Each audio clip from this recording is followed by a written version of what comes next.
Bonsoir à toutes et à tous, bienvenue sur C8, bienvenue dans Voyage au bout de la nuit. Je suis très heureuse de continuer avec vous la lecture du recueil de poèmes Poèmes saturniens de Paul Verlaine, publié en 1866. Nous allions entamer la partie intitulée Nocturne parisien. Ah non, excusez-moi, je dis des bêtises. Si, c'est bien ça, c'est bien ça. Nocturne parisien. Voilà, si vous souhaitez réagir sur les réseaux sociaux, vous pouvez le faire en utilisant le hashtag VBN. Et puis, si vous voulez revoir les quelques lectures que nous avons faites ensemble des poèmes saturniens, eh bien, n'hésitez pas à aller sur le site mycanal.fr et puis revisionner tout ça en replay. C'est magie, là. La beauté d'Internet et des replays et tout ça. Bonne lecture, les amis. Nocturne parisien à Edmond Lepelletier. Roule, roule ton flot indolent, morne Seine, sous tes ponts qu'environne une vapeur malsaine. Bien des corps ont passé, morts, horribles, pourris, dont les âmes avaient pour meurtrier Paris. Bon, je suis pas satisfaite, là, j'ai eu beaucoup de bafouillements, ça va pas. C'est la petite pause qui a fait que, je me suis endormie, mais je me réveille. Vous rassurez-vous, on y va, on reprend le début de ce merveilleux poème de Paul Verlaine, Nocturne parisien. Roule, roule ton flot indolent, morne Seine. Sous tes ponts qu'environne une vapeur malsaine, bien des corps ont passé, morts, horribles, pourris, dont les âmes avaient pour meurtrier Paris. Mais tu n'entraînes pas en tes ondes glacées autant que ton aspect m'inspire de pensée. Le Tibre a sur ses bords des ruines qui font monter le voyageur vers un passé profond et qui, de lierre noire et de lichen couverte, apparaissent tas gris parmi les herbes vertes.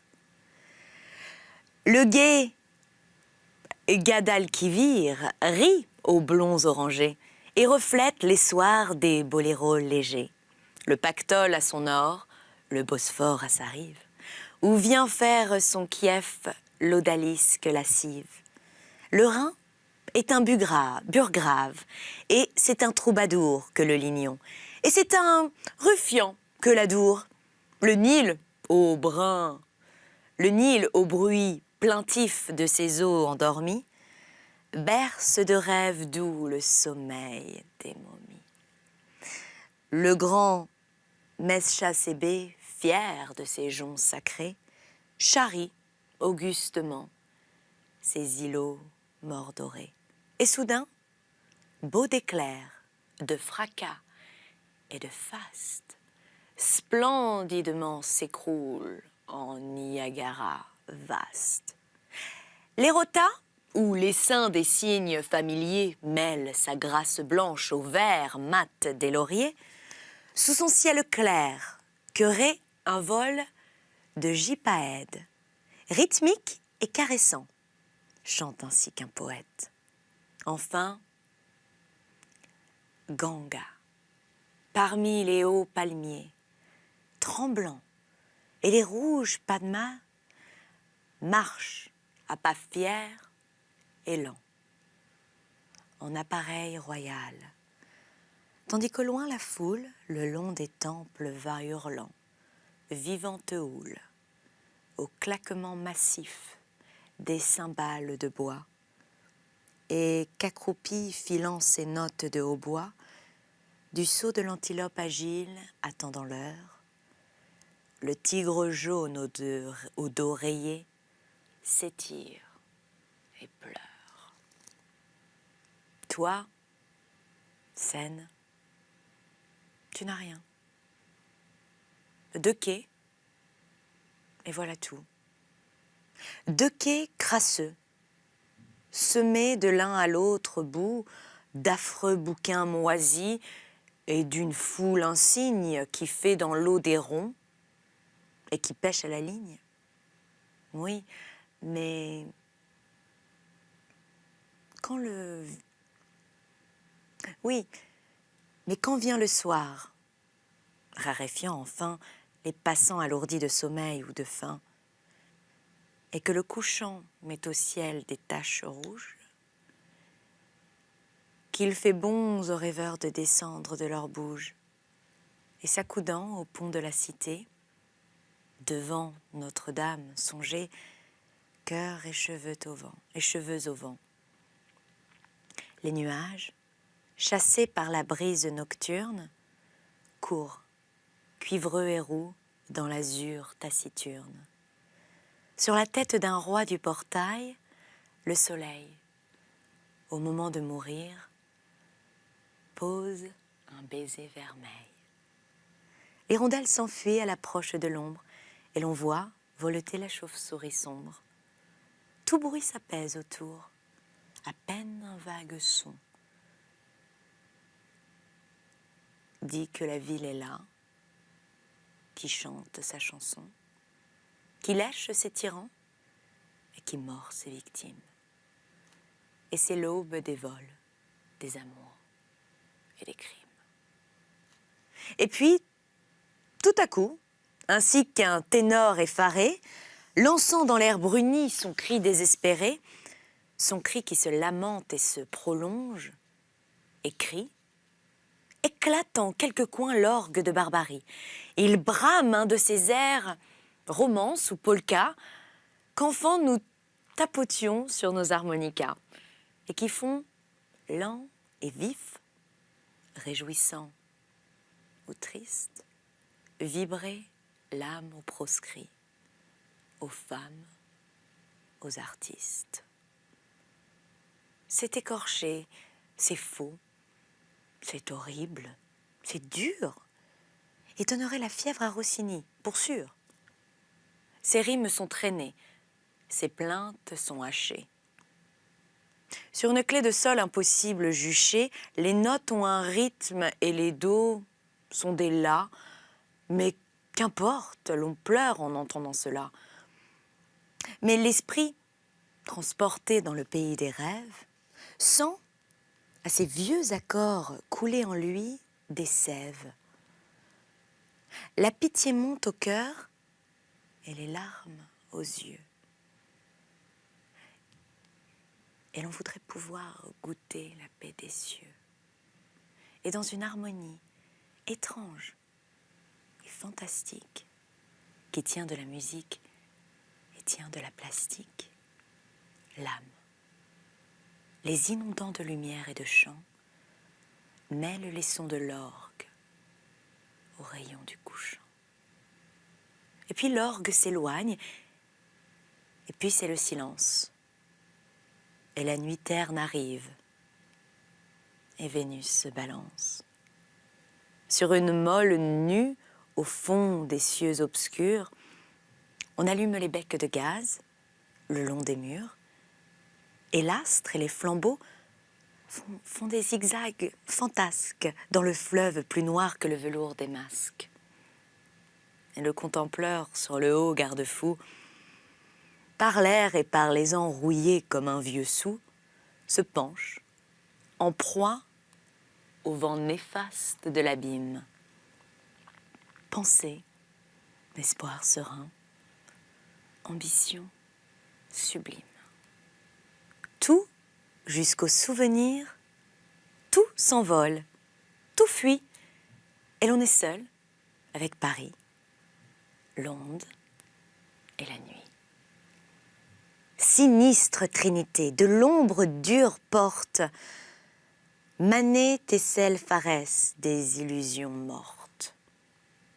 Vous êtes toutes trois, au goût de malheur, si terribles que l'homme, ivre de la douleur, que lui font en perçant sa chair vos doigts de spectre, l'homme, espèce d'orestre à qui manque une électre, sous la fatalité de vos regards creux, ne peut rien et va droit au précipice affreux.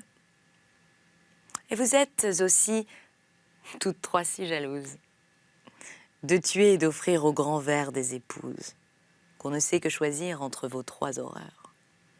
Et si l'on craindrait moins périr par les terreurs, des ténèbres que sous l'eau sourde, l'eau profonde, ou dans tes bras fardés, Paris, reine du monde.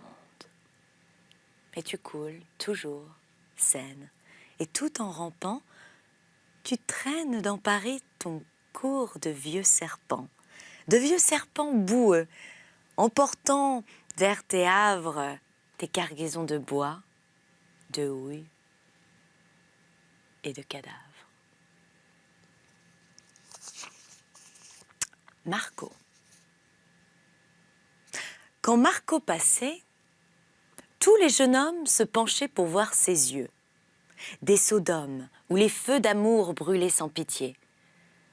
Ta pauvre cahute, oh froide d'amitié. Tout autour dansaient des parfums mystiques où l'âme en pleurant s'anéantissait. Sur ses cheveux roux, un charme glissait, sa robe rendait d'étranges musiques. Quand Marco passait. Quand Marco chantait, ses mains sur l'ivoire évoquaient souvent la profondeur noire des airs primitifs que nul n'a redits. Et sa voix montait dans les paradis de la symphonie immense des rêves. Et l'enthousiasme alors transporté vers des cieux connus, quiconque écoutait, ce timbre d'argent qui vibrait sans trêve. Quand Marco chantait. Quand Marco pleurait, de terribles larmes défiaient l'éclat des plus belles armes. Ses lèvres de sang fonçaient leur carmin. Et son désespoir n'avait rien d'humain. Pareil au foyer que l'huile exaspère, son courroux croissait, rouge. Et l'on aurait dit d'une lionne à l'âpre forêt, communiquant sa terrible colère. Quand Marco pleurait. Quand Marco dansait, sa jupe moirée allait et venait comme une marée. Et tel qu'un bambou flexible, son flanc se tordait, faisant saillir son sein blanc. Un éclair partait. Sa jambe de marbre, emphatiquement cynique, haussait ses mates splendeurs. Et cela faisait le bruit du vent de la nuit dans un arbre. Quand Marco dansait.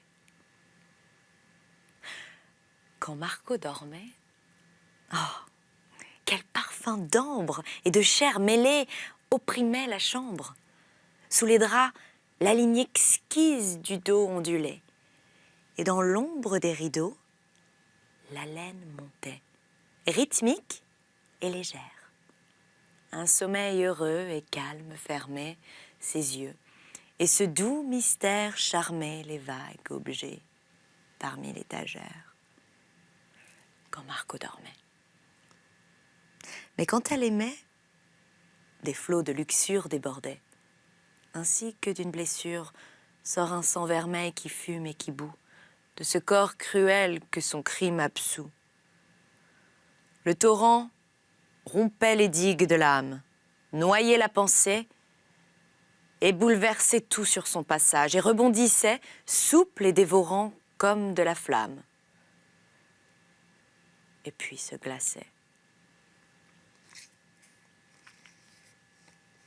César Borgia. Portrait en pied. Sur fond sombre noyant un riche vestibule, où le buste d'Horace et celui de Tibulle, lointain et de profil, rêve en marbre blanc. La main gauche au poignard et la main droite au flanc. Tandis qu'un rire doux redresse la moustache. Le duc César, en grand costume, se détache. Les yeux noirs, les cheveux noirs et le velours noir vont contrastant parmi l'or somptueux d'un soir, avec la pâleur mate et belle du visage, vue de trois quarts et très ombrée, suivant l'usage, des Espagnols ainsi que des Vénitiens, dans les portraits de rois et de patriciens. Le nez palpite, fin et droit. La bouche, rouge et mince. Et l'on dirait que la tenture bouge au souffle véhément qui doit s'en exhaler. Et le regard, errant avec laisser-aller, devant lui, comme il sied aux anciennes peintures, fourmille de pensées énormes d'aventures.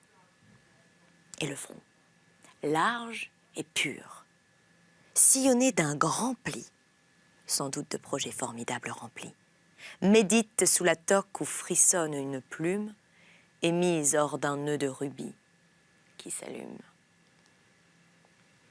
La mort de Philippe II à Louis-Xavier de Ricard. Le coucher d'un soleil de septembre ensanglante la plaine morne et la prarette des sierras. Et de la brume, au loin, l'installation lente. Le Guadarrama pousse encore les sables ras. Son flot hâtif, qui va réfléchissant par place, quelques oliviers nains tordant leurs maigres bras. Le grand vol anguleux des éperviers rapaces raie à l'ouest le ciel mat et rouge qui brunit, et leurs cris rauques grincent à travers les espaces. Despotique et dressant au-devant du zénith l'entassement brutal de ces tours octogones. L'Escurial étend son orgueil de granit. Les murs carrés, percés de vitraux monotones, montent droits, blancs et nus, sans autres ornements que quelques grilles sculptées qu'alternent des couronnes, avec des bruits pareils aux rudes hurlements d'un ours que des bergers navrent de coups de pioche, et dont l'écho redit les râles alarmants.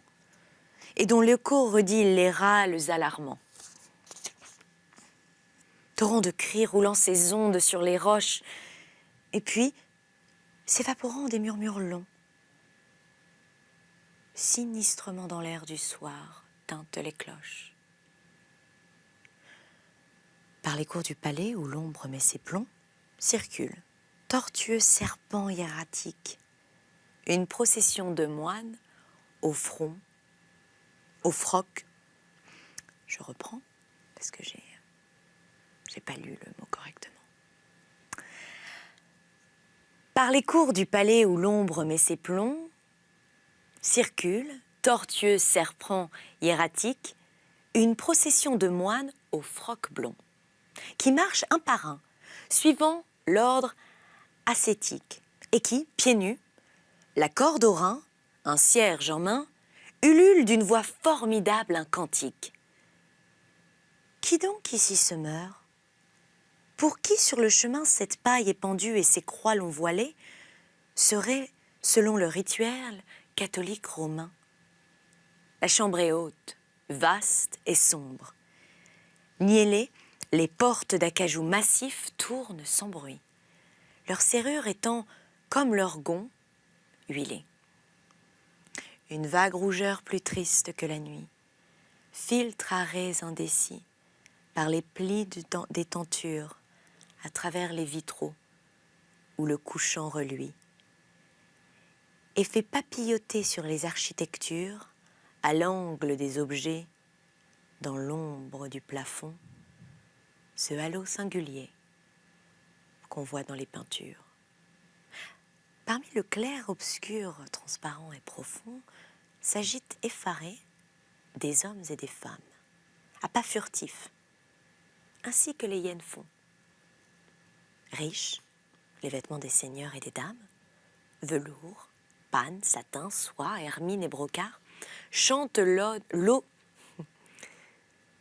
Riches, les vêtements des seigneurs et des dames, velours, panne, satin, soie, hermine et brocart, chantent l'ode du luxe en chatoyante gamme. Et trouant par éclairs distancés avec art l'opaque demi-jour, les cuirasses de cuivre des gardes alignés scintillent de trois quarts. Un homme en robe noire, à visage de cuivre, se penche en caressant de la main ses fémurs, sur un lit comme l'on se penche sur un livre. Des rideaux de drap d'or. Des rideaux de drap d'or roident comme des murs, tombent d'un dé de bois d'ébène en droite ligne, dardant à temps égaux l'œil des diamants durs. Dans le lit, un vieillard, d'une maigreur insigne, égrène un chapelet qu'il baise par moments entre ses doigts crochus comme des brins de vigne. Ses lèvres font ce sourd et long marmottement, dernier signe de vie et premier d'agonie. Et son haleine pue épouvantablement. Dans sa barbe couleur d'amarante, ternie parmi ses cheveux blancs où luisent des tons roux, sous son linge bordé de dentelles jaunies, avide, empressé, fourmillant et jaloux de pomper tout le sang malsain du mourant fauve, en bataillon serré vont et viennent les poux. C'est le roi, ce mourant cassis d'un myrrhe chauve. Le roi Philippe II d'Espagne, salué. Et l'aigle autrichien s'effare dans l'alcôve. Et de grands écussons aux murailles clouées brillent, et maintes drapeaux où l'oiseau noir s'étale pendent de ça de là, vaguement remués. La porte s'ouvre. Un flot de lumière brutale jaillit soudain, déferle et bientôt s'établit par l'ampleur de la chambre en nappe horizontale. Porteur de torches, roux et que l'extase emplit, entre 10 capucins qui restent en prière. Un d'entre eux se détache et marche droit au lit.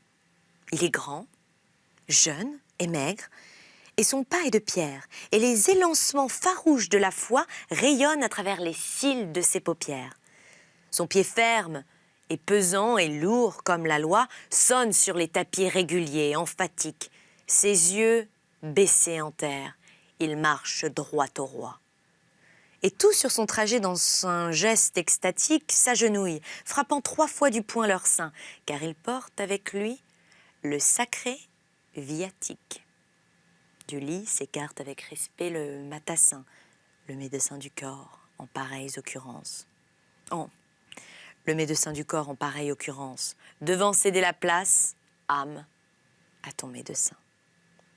La figure du roi qu'étire la souffrance à l'approche du frais se rassérène un peu, tant la religion est grosse d'espérance. Le moine, cette fois, ouvrant son œil de feu, tout brillant de pardon mêlé à des reproches, s'arrête, messager des justices de Dieu. Sinistrement, dans l'air du soir, tintent les cloches. Et la confession commence. Sur le flanc, se retournant le roi, d'un ton sourd, bas et grêle, parle de feu, de juifs, de bûchers et de sang. Vous repentiriez-vous par hasard de ce zèle? Brûler des juifs, mais c'est une dilection. Vous fûtes ce faisant orthodoxe et fidèle. Et se pétrifiant dans l'exaltation, le révérend, les bras croisés, tête baissée, semble l'esprit sculpté de l'Inquisition. Ayant repris haleine et d'une voix cassée, péniblement, et comme arrachant par lambeaux un remords douloureux au fond de sa pensée, le roi, dont la lueur tragique des flambeaux éclaire le visage osseux et le front blême, prononce ces mots. Flandre, Albe, mort, sac, tombeau. Les Flamands, révoltés contre l'Église même, furent très justement punis. À votre loi. Et je m'étonne, ô roi, de ce doute suprême. Poursuivez. Et le roi parla de Don Carlos, et 2 larmes coulaient tremblantes sur sa joue palpitante et collées affreusement à l'os. Vous déplorez cet acte? Et moi, je vous en loue. L'infante, certes, était coupable au dernier point, ayant voulu tirer l'Espagne dans la boue, de l'hérésie anglaise, et de plus n'ayant point frémi de conspirer, ô ruse arborée, et contre un père, et contre un maître, et contre un moine. Le moine ensuite dit les formules sacrées, par quoi tous nos péchés nous sont remis, et puis, prenant l'hostie avec ses 2 mains timorées, sur la langue du roi la déposa. Tous bruits se sont tus. Et la cour, pliant dans la détresse, pria, muette et pâle, et nul n'a su depuis si sa prière fut sincère ou bien traîtresse. Qui dira les pensées obscures que protégea ce silence, brouillard complice qui se dresse? Ayant communié, le roi se replongea dans l'ampleur des coussins et la béatitude de l'absolution reçue, ouvrant déjà l'œil de son âme au jour clair de la certitude, épanouit ses traits en un sourire exquis qui tenait de la fièvre et de la quiétude. Et tandis qu'alentour ducs, comtes et marquis, pleins d'angoisse, fichaient leurs yeux sous la courtine, l'âme du roi mourant montait aux cieux conquis. Puis le râle des morts hurla dans la poitrine, de l'auguste malade, avec des sursauts fous, tel l'ouragan passe à travers une ruine. Et puis, plus rien. Et puis, sortant parmi le trou ainsi que des serpents frileux de leur repère, sur le corps froid, les vers se mêlèrent au pouls. Philippe II était à la droite du père.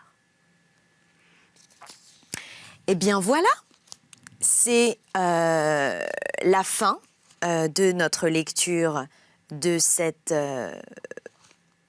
partie des poèmes, les poèmes saturniens de Paul Verlaine. Excusez-moi, j'étais tellement pris dans le poème que j'ai une petite absence.